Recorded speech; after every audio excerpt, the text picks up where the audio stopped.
If you are working with a student with hearing loss, this video is for you. Many of you will remember WebCaptioner, and as it's had its problems with live streaming, this is crucial for the students in the classroom for the in-person learning. So the first part is we're going to make sure that your Bluetooth headset is connected to your laptop. That is the most important thing for this tutorial.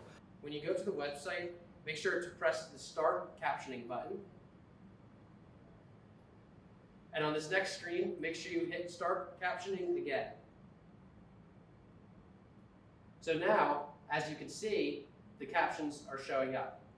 But what we want you to do is if you are doing a live instruction, you would pull this down, similar to how this is sitting here. Maybe you can make it smaller, however it really works for you in your classroom. You can hide that bottom bar so it doesn't see that. Now, if I was to go through our website and talk about it, our students with hearing loss would be able to see what I am saying live during instruction. You can resize the text in WebCaptioner to make it larger or smaller in the settings.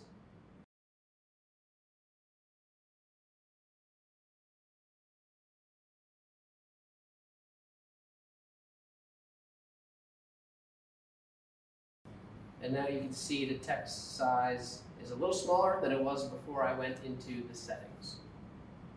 Remember, this is a critically important accommodation for your hearing impaired students who will not be able to see your face with a mask on and may not be able to use their FM systems.